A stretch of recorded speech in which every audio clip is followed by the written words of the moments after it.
നമസ്കാരം. പ്രളയ ദുരന്തത്തെ തുടർന്ന് UAE നൽകിയ സഹായ വാഗ്ദാനം സ്വീകരിക്കാൻ കഴിഞ്ഞിരുന്നെങ്കിൽ നാട് നേരിട്ട 31,000 കോടി രൂപയുടെ നഷ്ടം പരിഹരിക്കുന്നതിൽ നല്ല രീതിയിൽ സഹായകരമാകുമെന്ന് മുഖ്യമന്ത്രി പിണറായി വിജയൻ 2019 പറഞ്ഞത് ഓർമ്മയുണ്ടോ? രാജ്യം ഭരിക്കുന്നവരുടെ മുട്ടാപ്പോക്കു നയം മൂലമാണ് ആ സഹായം ഇല്ലാതായതെന്നാണ് മുഖ്യമന്ത്രി അന്ന് ആരോപിച്ചിരുന്നത്. പ്രളയാനന്തര പുനർനിർമ്മാണ പദ്ധതികളുടെ ഉദ്ഘാടനം ചേന്ദമംഗലത്ത് നിർവഹിക്കവെയാണ് മുഖ്യമന്ത്രി ഈ ഒളിയമ്പ് നടത്തിയത്. ഈ ഒളിയമ്പിന് പിന്നിലുള്ള സത്യം എന്താണ്? ഇത് തേടി ഒരു വിവരാവകാശ പ്രവർത്തകൻ ഇറങ്ങി. വിവരാവകാശ പ്രവർത്തകനായ രാജീവ് കേരളശ്ശേരിയാണ് ഇതിനു വേണ്ടി ഇറങ്ങിയത്. അദ്ദേഹത്തിന് കിട്ടിയ മറുപടി വളരെ വിചിത്രമാണ്. മുഖ്യമന്ത്രി പറഞ്ഞ ഈ UAE സഹായത്തെ കുറിച്ച് കേരള സർക്കാരിലെ വിവിധ വകുപ്പുകൾക്കൊന്നും ഒരു ചുക്കും അറിയില്ല. 2018-19 വർഷം പ്രളയകാലത്ത് ഏതെങ്കിലും രാജ്യം ദുരിതാശ്വാസത്തിന് സഹായ വാഗ്ദാനം സ്വീകരിച്ചിരുന്നോ എന്നതായിരുന്നു രാജീവിന്റെ ആദ്യ ചോദ്യം. UAEയുടെ 700 കോടിയുടെ സഹായത്തിലും ചോദ്യം ഉയർത്തിയിട്ടുണ്ട് അദ്ദേഹം. അനൌദ്യോഗികമായി UAE സർക്കാർ വാഗ്ദാനം നൽകിയോ എന്നും വിവരാവകാശ നിയമപ്രകാരം ധനവകുപ്പിനോട് അടക്കം ചോദിച്ചു. 2024 ജൂലൈയിലായിരുന്നു ചോദ്യം ഉയർത്തിയത്. ഇതിനെല്ലാം തങ്ങൾക്കൊന്നും അറിയില്ല എന്നുള്ളതാണ് ധനവകുപ്പ് അടക്കമുള്ള സംസ്ഥാന സർക്കാർ ഏജൻസികളുടെ വിവരാവകാശ മറുപടിയിൽ വ്യക്തമാകുന്നത്. ഇതേ നിലപാട് തന്നെയാണ് മുഖ്യമന്ത്രിയുടെ ഓഫീസിന് അടക്കമുള്ളതും. നമ്മുടെ നാടിനേറ്റ ദുരന്തത്തെ പറ്റി വേദനയോടെ സംസാരിക്കുന്ന മറ്റു രാജ്യക്കാരൊക്കെയുണ്ട്. പ്രളയ ദുരന്തത്തെ തുടർന്ന് ആദ്യ സഹായഹസ്തം നീട്ടിയത് UAE ഭരണാധികാരിയായിരുന്നു. എന്നാൽ മനസ്സിലാക്കാൻ കഴിയാത്ത കാരണങ്ങളാൽ അത് നിരസിക്കപ്പെട്ടു.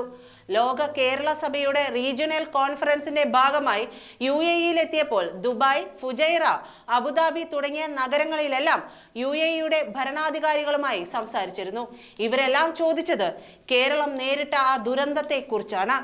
കേരളത്തിന്റെ സ്ഥാനം അവരുടെ മനസ്സുകളിൽ എത്ര വലുതാണ് എന്നാണ് നാം കാണേണ്ടതെന്നും മുഖ്യമന്ത്രി അന്ന് പറഞ്ഞിരുന്നു. എന്നാൽ ഇതൊന്നും കേരളത്തിലെ ഒരു രേഖകളിലുമില്ല എന്നുള്ളത് ഞെട്ടിക്കുന്ന സത്യമാണ്.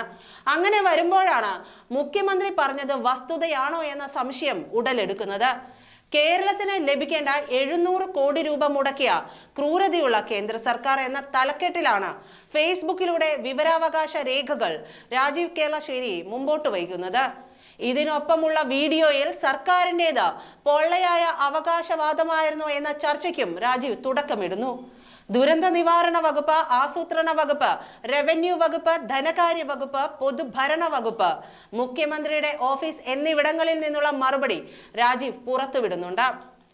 ഇതിൽ മുഖ്യമന്ത്രിയുടെ ഓഫീസിന്റെ മറുപടി വളരെ രസകരവുമാണ്. മറ്റു രാജ്യങ്ങളെല്ലാം സംസ്ഥാനത്തിന് ഏതെങ്കിലും തരത്തിലുള്ള സാമ്പത്തിക സഹായങ്ങൾ നൽകാൻ താല്പര്യപ്പെടുകയാണെങ്കിൽ അക്കാര്യം കേന്ദ്ര സർക്കാരിനെയാണ് അറിയിക്കേണ്ടത്.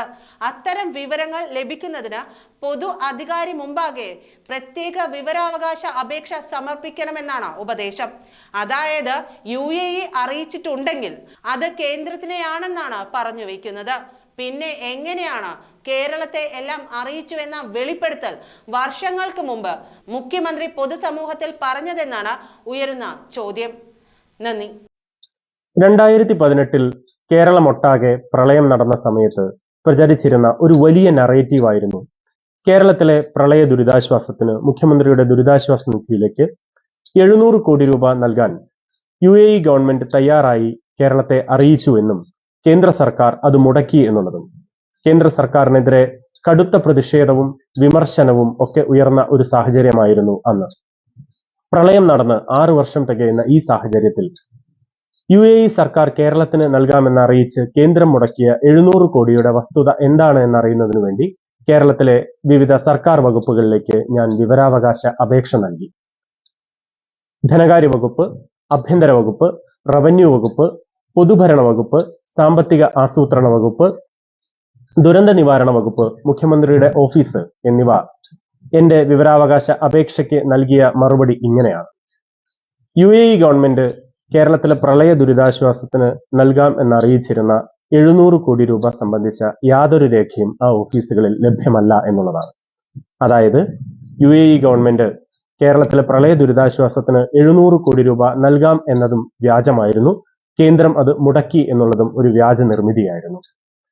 ഫെഡറൽ സംവിധാനം നിലനിൽക്കുന്ന നമ്മുടെ രാജ്യത്ത് കേന്ദ്ര സംസ്ഥാന സർക്കാരുകൾ തമ്മിലുള്ള ബന്ധം ഊഷ്മളമാകുമ്പോഴാണ് ആ നാടിന് നന്മകൾ ഉണ്ടാകുന്നത്, നേട്ടമുണ്ടാകുന്നത്.